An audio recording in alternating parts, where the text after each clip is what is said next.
Hi, I'm Jeremy Crosby. And I'm Nick Boucher. We're the hosts for the program that's all about your city, Talking Fitchburg. Every day, we pull together the news, events, and information you need to stay on top of what's happening in the city of Fitchburg. Find Talking Fitchburg on cable TV, Roku, Amazon Fire, Apple TV, and our live stream on the web. Plus, you can view all our headlines and stories on Facebook, YouTube, and our video on demand service. This is your city. Keep up with Talking Fitchburg and the issues that affect you and your neighbors.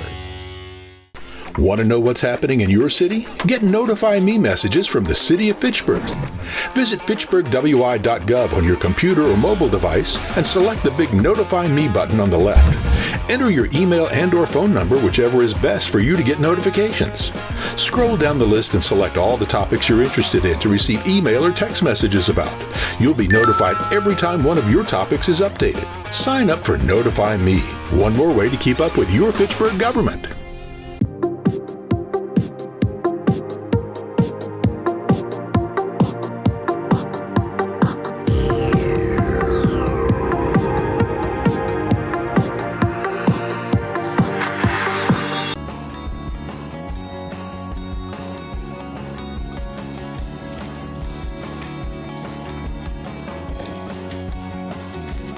Welcome everyone to the October 16th, 2024 meeting of the Police and Fire Commission. The first order of business is the call of order. Second is Pledge of Allegiance. Please stand. I pledge allegiance to the flag of the United States of America and to the republic for which it stands, one nation, under God, indivisible, with liberty and justice for all. Thank you. Next item of business, number 3, approval of the minutes. The minutes should be included in your packet. Are there any discussions? Move approval of the minutes. Second. Any discussion, questions? All in favor, please say aye. Aye. Any opposed? Aye. Any opposed? None? Thank you. Motion carries. The next item on the agenda, number 4, public appearances for non-agenda items. Do we have anyone? No? All right, let's keep moving. The next item on the agenda, 5A, is the report, staffing report from Police Department. Hello, everyone. We're still at 3 vacancies. We are continuing our open recruitment, haven't filled those positions. We do have one intern that is unpaid till the end of the year, and we will continue with that intern. Hopefully that we can, that we see progress with her. So far, so good, to the ability where we can maybe fill one of those vacancies. We're still short 2 more, even if that occurred. So the process will continue. 3 are on field training. Those 3 by December will be off of field training. We have 2 in the Law Enforcement Academy currently, and we have 1 sergeant on restricted duty, and we have 1 officer that will be going on restricted duty. So currently we have 8 unfilled positions. That will be maybe up to 9 next month. But going down by the end of the November. So currently we're down to 9 unfilled positions. I'm hoping by the end of the year we're down to the 5 unfilled positions, which would be the 2 in the academy and 2 in field training. So that's what we have for vacancies. I'm very happy where we are now to where we've been the last 2 years. It's been an ongoing process, and I don't know if any of you have been involved in some of our interviewing processes. Prior to being in the PFC, we reach out to several different community members and leadership, but it is a very exhausting task, and I can't thank everybody from the community, to include Sarah internally, who helps us with those processes. Any questions? Okay, there's a lot of detail on the overtime report. I will focus on the overtime hours for the month of September from 2023 to 2024. There were 3 events that took us over from the 2023. We had the Ironman event, That took over 100 hours more this year than it did last year. Training also took 80 hours more, and primarily for in-service. And again, that in-service changes depending on what we can get allocated for space to train in, where we are given that opportunity. So that may vary between, September, October, November, when we get the days to train. And shift coverage and extension was up over 100 from last year. So that's the difference in the overtime from September of last year versus September of this year. Are there any questions? Okay, moving on over to the monthly activity report. I apologize that it wasn't on the agenda packet, but you do have one in front of you.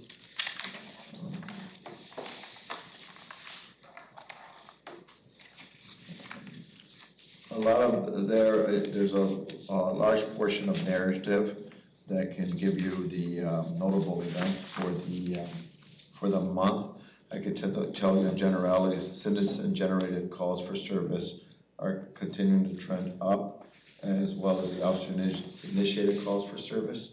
We're getting the officer-initiated calls for service is going to correlate with the filled positions as we get closer to full staff, and having a younger group that is learning the positions. You're going to see more activity, and that will also show in the notable incidents chart on the last page, or second from the last page. No, it is the last page, I'm sorry. It's this one.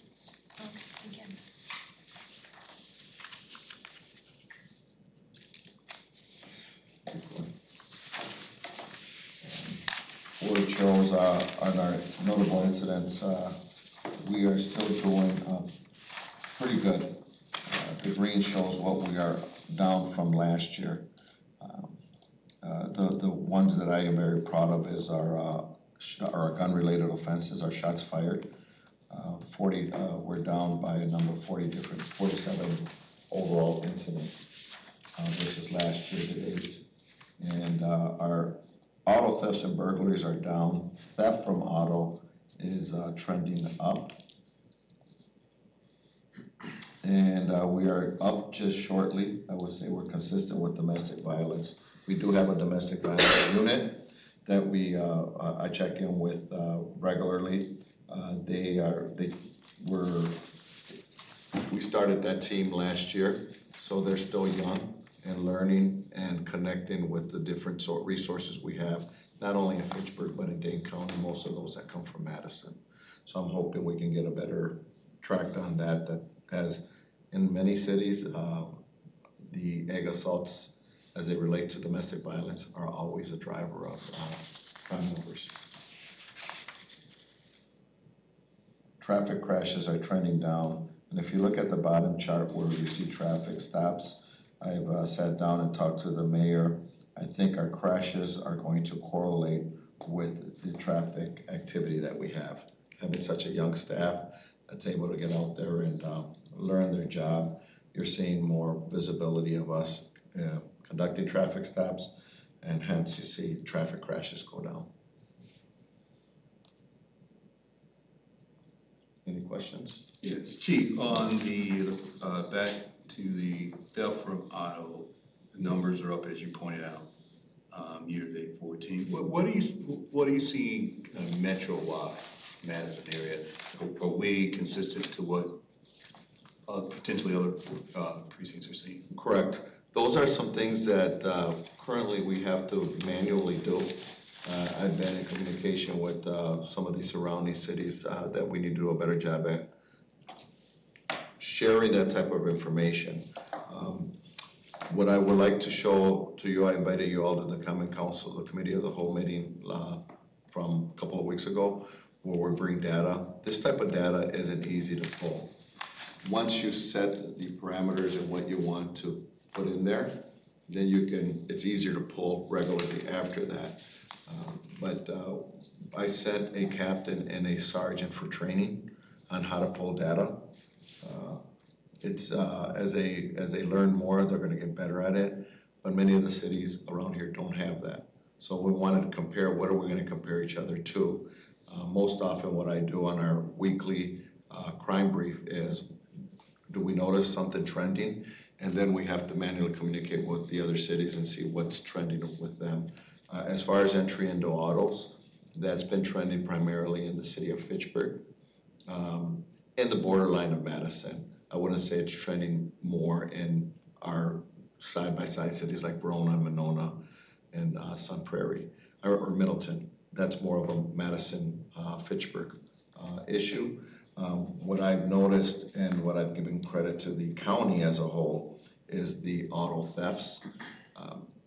Usually you will see 1 month where it goes high, and that's because it's 10% of the people that are doing 80% of the problems. And if you get your hands on the right people, the small group of individuals, those numbers you'll see go down. And I don't know if I can give credit to the law enforcement agency or the juvenile justice system, but you can tell that our kids that are doing the auto thefts are not doing auto thefts.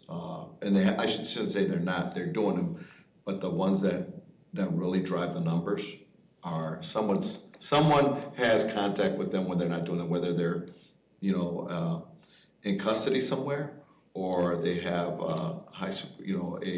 the supervision that's being done by them by the Department of Corrections is good. And I don't have that answer for you. But you can technically tell. I can tell you when we do see the numbers on auto thefts go up, the county departments get together. It's usually Monona, Fitchburg, Madison. We'll get together and we'll do an initiative, and those numbers drop for the month after that. So we know who's doing them. It's just a matter of if somebody's supervising those kids that are doing that. The entry in the auto is going to be a little bit different. I hope to have that answer and correct that though. Yeah, good, thank you. Any other questions, discussion? The theft from auto, is it primarily just on people in front of their houses? Is it at a recreational center, bowling? Yes. When people go to the gym, did people think that bags would normally be in there, or? The majority of the theft from auto are going to be at our apartment complexes where they're parked in a general parking lot. We did have one trend in July where the auto, they moved further south to residential areas, and they were hitting the cars that were parked in driveways. But that's not the norm. The norm is usually your apartment complexes on the parking lots. Okay. All right, next item on the agenda, 5B, is closed session. Would someone like to take us into closed session? Pursuant to section 19.851C Wisconsin statute, the commission will move into closed session for the purpose of considering employment, promotion, compensation, or performance evaluation of any public employee over which the governmental body has jurisdiction or exercises responsibility, more specifically, to remove the probationary status of a police officer and to extend conditional offers for the position of police officer. Is there a second? Second. All in favor? Moved into closed session, say aye. Aye. Any opposed? Aye. None? Okay, we're in closed session. Does someone just want to text me when you're done? Will do.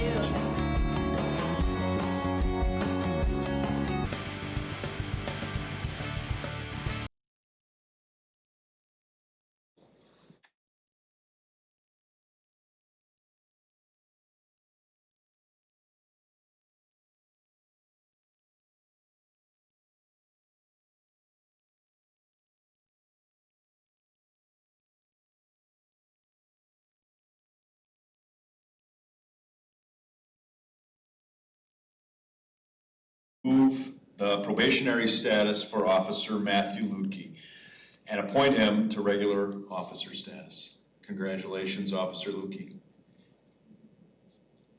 Is there a second? I'll second. Any discussion?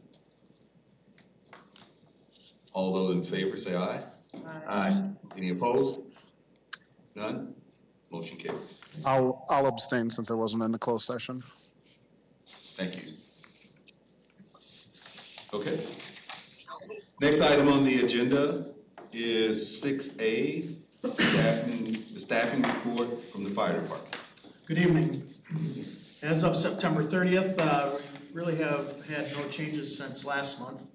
Everything's been pretty status quo. We do have on our personnel notes, you'll see Hillebrand as far as leave of absence. His leave of absence actually ends here on November 1, and he is planning on being back. So when they've been gone for a couple months, we usually have them go through what we call our minimum skills assessment. So he'll complete that, then some drive time, so that we can get him back on the schedule and working again. So he's excited about coming back. We do have an upcoming interviews for our second year internship vacancy. So we'll be hopefully bringing a recommendation to you next month.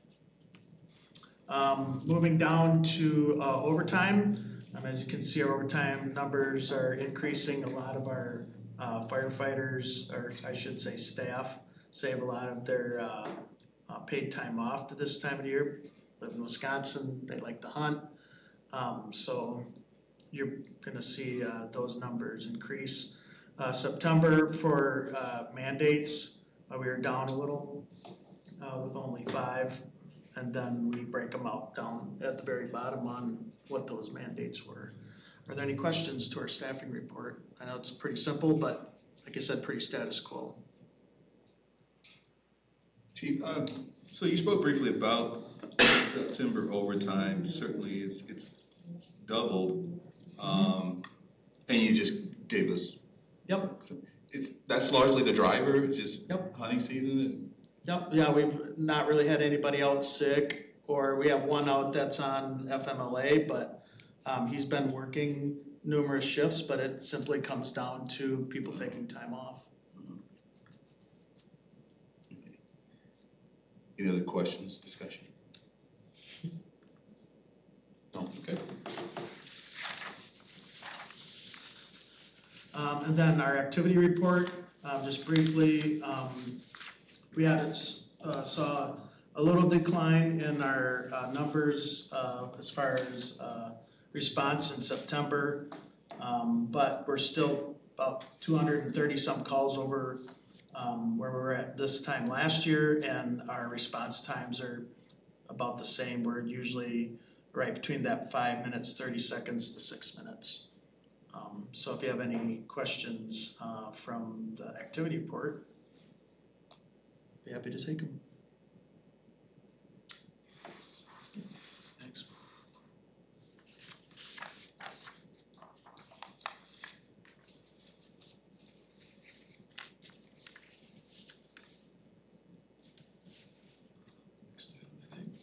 All right, no questions? No. All right, let's keep moving. The next item on the agenda is 6B, closed session. Who'd like to take us into closed session? Pursuant to section 19.851C, Wisconsin statutes, the commission will move into closed session for the purposes of considering employment, promotion, compensation, or performance evaluations of any public employee over which the governmental body has jurisdiction or exercises responsibility, more specifically, to establish an eligibility list for the position of lieutenant and to remove the probationary status of 4 employees. Any second? Any questions, discussion? All in favor say aye. Aye. Aye. Any opposed? Hearing none, we're in closed session. Tom will text.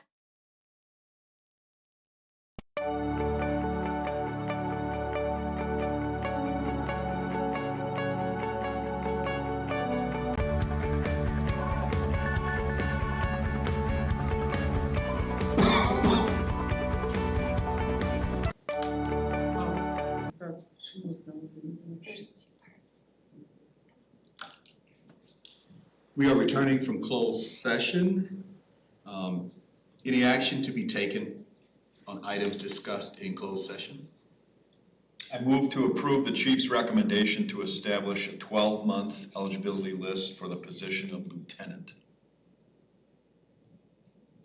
Second. I second. Any discussion? All in favor, say aye. Aye. Any objections? None? Motion passes. Any other item?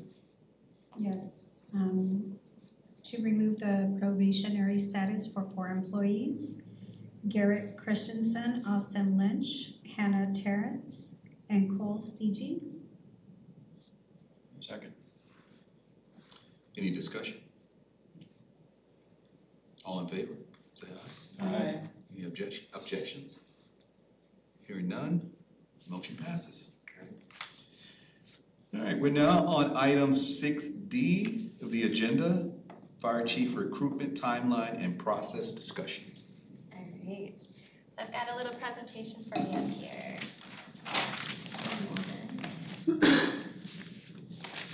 So a fire chief recruitment is one of those things that really doesn't come up very often. So as you recall, Joe was our fire chief for about 8 years. So the last time we've done a recruitment like this is 2015. So remind me, were you here for the police chief recruitment process? I just missed it by a few Just months. missed it, okay. So there's sometimes some commissioners that get on a PFC and never have the chance to hire a police or a fire chief. So you have a really important job. My job is to be a resource for you. So if you need, I'm here to help make the process go smoothly, get information out to the candidates, get the posting up, but you're the hiring authority. So you're making the decision on who we hire for our next fire chief. So please use me as a resource to help make sure this runs smoothly. Okay, so we'll walk through a tentative recruitment timeline and process. Instead of me just going through the whole thing, I kind of want to pause after each slide because there's a lot here and I want to make sure we can talk about it. So we'll kind of get started here. So as you know, the PFC has that hiring authority. As I mentioned, Joe was our last fire chief. So instead of just copying what we did in 2015, I started with the city of Fitchburg in 2018. So I have a process that seems to work very well for department heads that I'd like to present to you today. So before the recruitment process, specifically when we did police chief in 2021, we had an opportunity for employees to meet with the PFC informally. We had people meeting them for coffee at local establishments to basically let the PFC know what they're looking for in their next leader. I would love for the opportunity to share that with the fire department employees so that they can meet with up to 2 PFC commissioners at a time. It can't be 3 because that constitutes a quorum. And they can meet with one of you at a one-on-one as well, but it would be great to establish some meeting times and dates where fire employees could just drop in, or you could head to the station and just try to gather some feedback. For those that would prefer not to meet in person, maybe due to limited availability, we would have a31 mechanism. So we also sent a survey out to police department employees when we had the police chief process, and it worked out really well. We had 31 of 55 sworn respond to the police chief process survey. I have a copy of what the survey would look like. Now, this is what we use for police chief. Really, we would just relabel it to fire chief because it's asking things like, what are some of the core values that you want this next chief to have? What are some of the things that are really important as far as vision for the department? What type of leader are you looking for? So we could basically use the same survey and get it out to the employees. If you want to take one and pass it down. We, in 2021, also opened this up to the community. So we had the survey printed, we had it electronically distributed, we had it in Spanish and Hmong, and we only got 308 responses out of, back in 2021, we probably had 32,000 residents. 308 responses, so very limited information that we received from the community on what they were looking for in their next police chief. Rather than doing another survey but opening it up to the community, I'd like the PFCs, what you would think if we would rather just communicate on social media or by other methods, that we have an email up here, the pfc@fitchburgwi.gov, but that blue is really bright.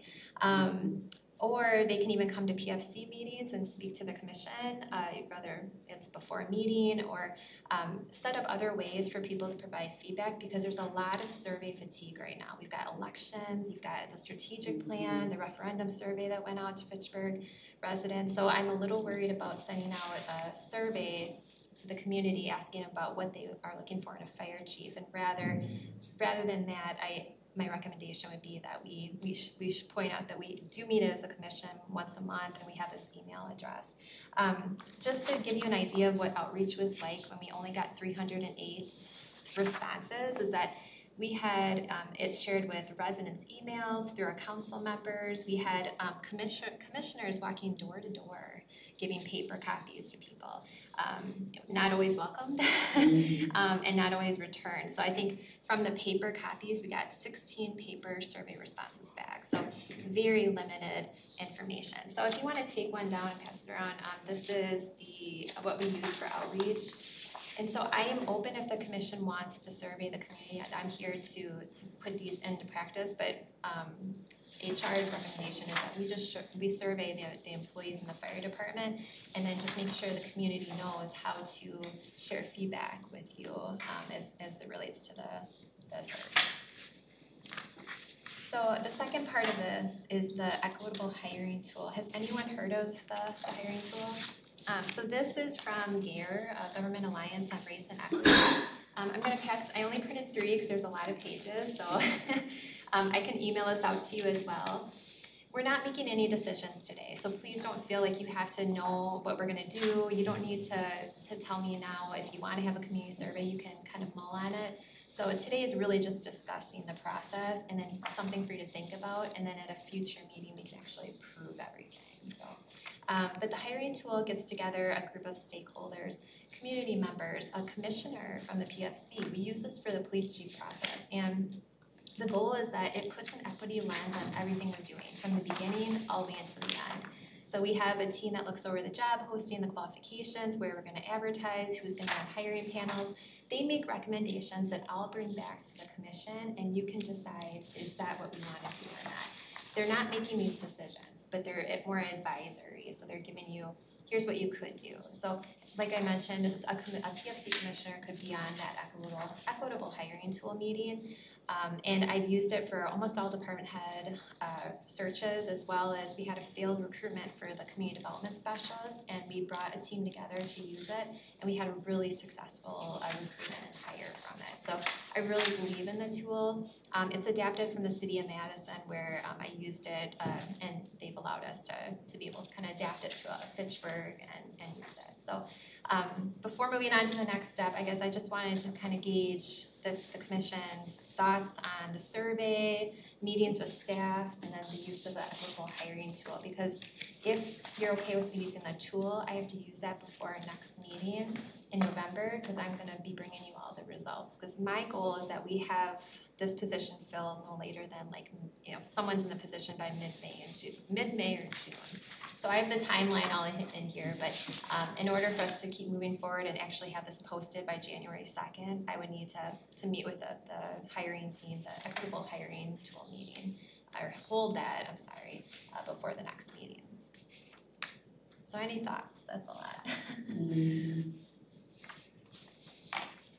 Now, I like the idea of the tool. Yeah. And I think, I also like the idea that you're using lessons learned from the last process, and which suggests to me that the community type of surveys and so forth, we probably won't get a lot of value out of doing that part of the process again.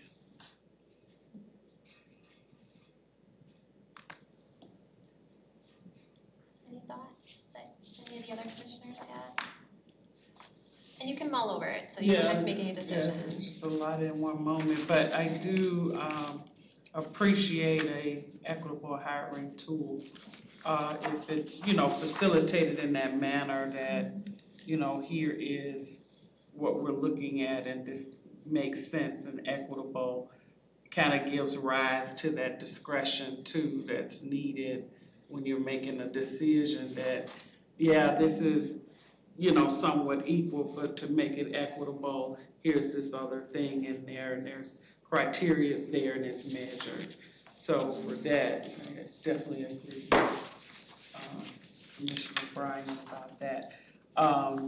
And just looking at it and how I guess, how would this be administered and where is it going? Yeah, so I facilitated, it's about an hour and a half of groups time. So we don't manage to get through all of the recruitment steps, right? We won't be probably jumping into interview question benchmarks, anything like that. We really just wanna look at the job posting, look at where we're gonna advertise, look at the steps that we're gonna have in there, you know, the interview, the public reception, there's so many steps. So making sure in our hiring panels, making sure they're diverse, right? So making sure we have the right subject matter experts. Do we have fire experts from other municipalities on there? That's gonna be important. So it'd be about an hour and a half, and then it would probably be a team of about 5 to 6 people. And then I'll take all of the notes and kind of walk through the different steps and then present that to you at the next PFC meeting. The November meeting? Yeah, so I'm gonna walk through the timeline just so you can take a peek. So here's the application. So this is what I'm envisioning. We'll post this January 2nd. So we should know by January 2nd where we are at with EMS. Post it for at least 1 month. On February 3rd and 4th, HR will screen for minimum qualification. So that's on the job posting, and it's very clear that they have to have X many years, or if they need to have an education requirement, we'll make sure that, you know, HR is only screening on minimum qualifications. If we get more than 8 qualified applicants, I would suggest that we try to bring that down to a little bit of a smaller group for bringing in. So we would ask essay questions at the time of applying. These are considered supplemental questions. If we get more than 8, we're gonna have to pull a panel together to go through those essay questions. So it's not HR going through those questions. It'd be a panel of people who would have benchmarks, scoring criteria on those essay questions. So we've done this plenty of times in the past when we've had too large of a pool where we really can't bring in all these people, but we need to make it down to a more qualified, smaller size. So if we needed to do that, if we got more than 8, we would hold that the week of February 10th. And then comes the fun part. So interview day 1, the week of March 3rd. We would anticipate holding a professional panel interview. So this would probably be about 5 panel members for 1 hour. Afterwards, they would have a meet and greet with the mayor and the administrator. This is not an interview, it's a meet and greet for 30 minutes. And then it's important to get the fire staff, you know, how they feel about the candidates. So we would have a 30-minute meet and greet with the fire staff. Following that, the PFC would meet with HR, the mayor, and the administrator so that we could share with you how the day went and what the feedback is from those 3 things that happened that day. From that, and from you being able to review the applications and see who those candidates were, you would determine who comes in as a finalist for the next day. The finalists for day 2 then would interview with the Police and Fire Commission. So all of you would have a 1-hour interview.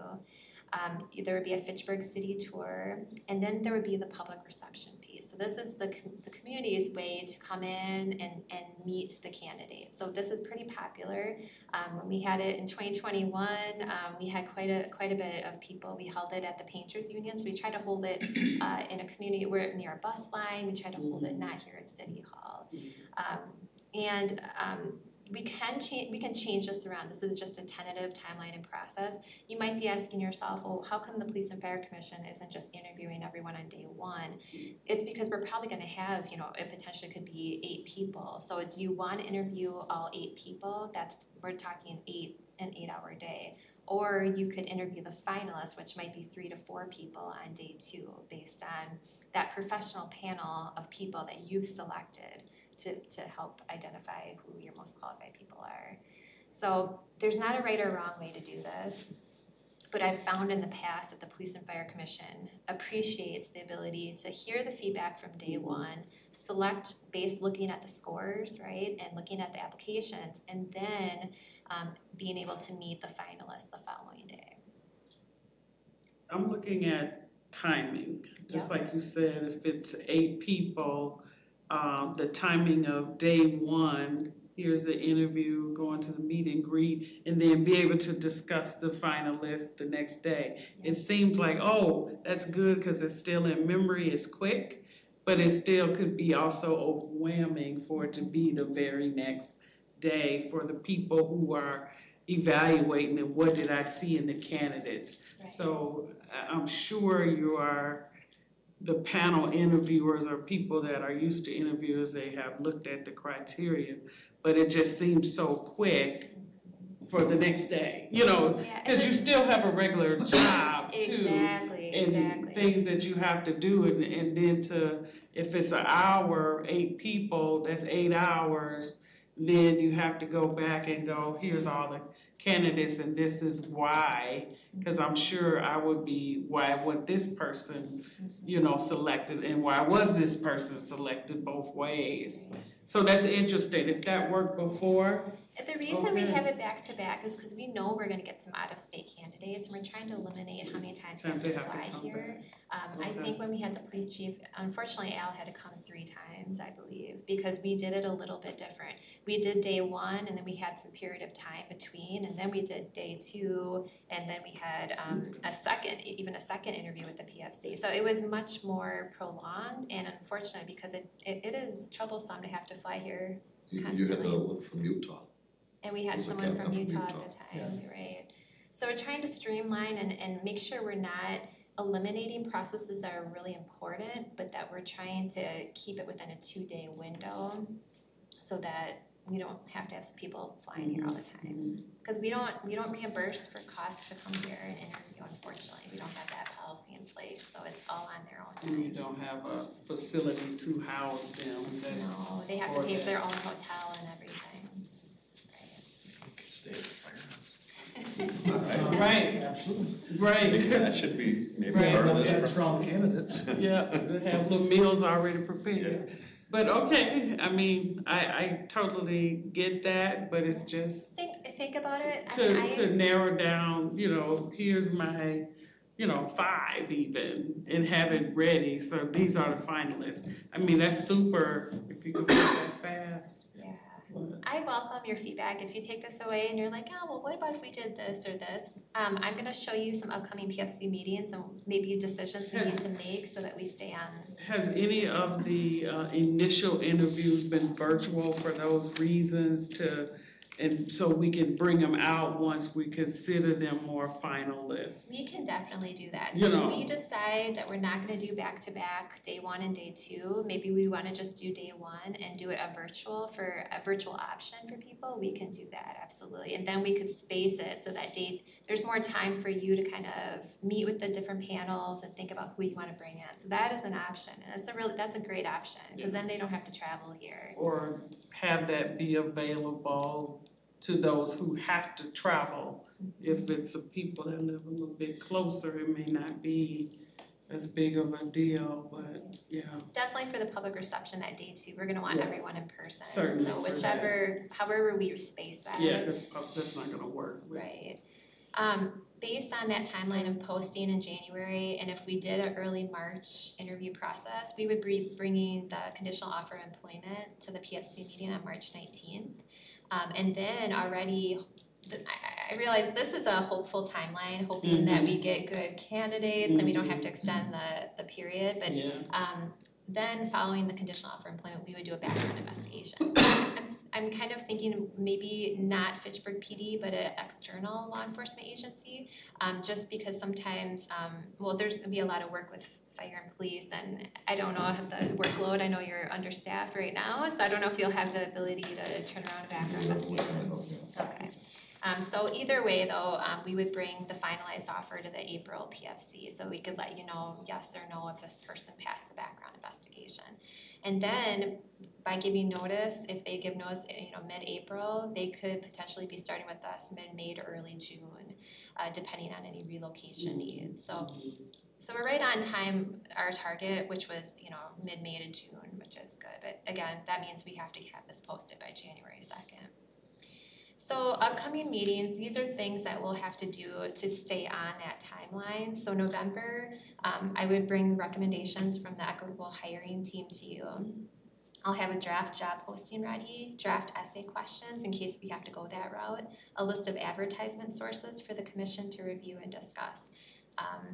And then December, finalize and approve the recruitment process and timeline. So you're not having to approve anything even in November. We can still talk about it and think about what we want to do. But by December, we'll need to finalize and approve the process and timeline. all the panel members that you want to be involved in these process, and then start to discuss the public reception, because that includes a lot of community outreach, right? So we want to have that date set for early March and already be getting the word out, getting interpreters lined up in case there's language needs. And then in January, we'll discuss and approve the actual public reception process. So something a little different. So the public reception process last recruitment for police chief, where we had 4 of the candidates, the finalists, and we asked them predetermined questions, and we gave them those questions ahead of time so they could prepare their responses. It was a 3-minute response. Instead, the thought would be that they would give a presentation, first telling us about who they are and why they're interested in Fitchburg. And then, and maybe that is the presentation, or there's a topic we ask them to also include. So it might be a 15-minute presentation. Because part of the issue that came up at the last public reception was that people didn't know anything about the 4 finalists. So we just jumped into the questions, right? So they got to read, I think there was like a little bio written up, but it was nice, it would be nice if they could actually present who they are, why they're interested in Fitchburg, as opposed to just jumping into 4 questions. And then they were the same questions for all 4 candidates. So whoever got to start, then you're listening to basically sometimes the same answer from all 4. So it's a different way to do the public reception. So we're thinking that maybe just asking them to do a presentation would be a good idea. So it's a thought. February, Police and Fire Commission will recruitment update by HR. By then, the position will be closed. We'll know how many people we're inviting to interviews. And then I'll share all the survey response feedback from the city employees or from the fire employees. And then in closed session, you'll approve the interview questions, benchmarks, and rating criteria. So you'll definitely be able to weigh in on those. I think there is some value to have some of the same questions from each one of them, so you can kind of see where that is. But there's also value for the presentation. What you asked me may not be another thing that's a strength for me or something. So I like the presentation, but something that still maybe, 1 or 2, like if you would have had 4 questions, maybe 2 that are equal, so we can do a comparison of how did they handle this question differently, because certainly your personality is going to pull out in your presentation, and you're going to hit some things that you think are important, but the next one might think it's something else. Fire is different from police with all kinds of, various things that go on and different things people may feel that's important for their life. Fire is definitely important, but you can just see it in, my house, my work, my church, fewer places, where I am if I'm at an event and here's a fire, but there's so many dimensions in fire when you pull in EMS. And if somebody would talk about that and the overall training that they may do to help people in their homes, maybe it's different how a person may approach it. Right. So that's why if there's something, especially with the public part, something that evens it out, just say, but when we asked this question, this person, flailed on this, or they didn't really, Right. That's interesting. That's not a bad approach. And at the end, what people really like is the informal, right? So after the video is cut and candidates kind of can breathe a little bit, there's the informal conversations. You have a lot of the public going up and asking, just having one-on-one time. So that's really valuable too. So, but we'll have a hard end time. That was the feedback from the last time, is that people really stuck around and it went on a lot longer than they wanted. But and then for March, so the PFC, if we were to do this back-to-back interview process, we would need the PFC to be available 2 days early in March. So for example, if we were to hold, March 3rd is day 1 of interviews, we'd want to meet with you March 3rd, and then we'd want to meet with you for the PFC interviews on March 4th. So we need to make sure that you're available whenever we decide to hold these, because you're critical in this. And so we're hopefully early March, just before spring break and all of that. And then March, approve conditional offer employment in closed session, and then candidate to complete the conditions. and then April, finalize start date, or finalize the new fire chief. So a lot of information. So what I'll do is I'll email this out to you. I'll email you the equitable hiring tool. I'll email you the survey that I passed out as well. If you have any questions or have ideas or thoughts, you can always contact me, and I'd love to hear from you. But in the next meeting for November, bring your thoughts, bring your ideas. This will be a standing agenda item. We had a lot of special meetings when we had the fire chief process. Normally we meet 12 times a year. We had 24 meetings that year. Oh, wow. So, but it was a different time, and it was a police chief recruitment. So I don't envision us having to meet that many times for a fire chief. But if we can't cover everything, or we need a special meeting, hopefully we can find another date. Maybe meet 30 times. Yeah, so, but I'm really excited. This is an exciting time for all of you to be on the commission, because you have an opportunity to really make an impact. So that is all I've got. Any discussion? Any more discussion? Any more questions? I think there's a lot to take in tonight, but it feels like the process is going to allow us to speak more in the future meetings into this the overall process. So, all right. Next item on the agenda is announcements. I have an announcement. I just want to notify you of some good news. We had an internal process for our new and next canine handler. We made a selection. Our selection was through the process. We identified Police Officer Juan Hinojos as our next canine handler. Very happy. You will be seeing what we're intending to do with this notification to the public is get a lot of information out to the public. Our canine program is funded through donations. And we're gonna get a lot of information out and maybe show as much as we can publicly via the selection process of the new canine, how that goes. The announcement will be first publicly to show some of our funders and foundation that was gonna assist with that piece. And then show the canine selection, maybe the training process, and then future the initiation of the canine into the police program. It should be some good time. It should be some good publicity for the police department and the foundation, the Fitchburg Law Enforcement Foundation that's going to be assisting. So very happy with those news.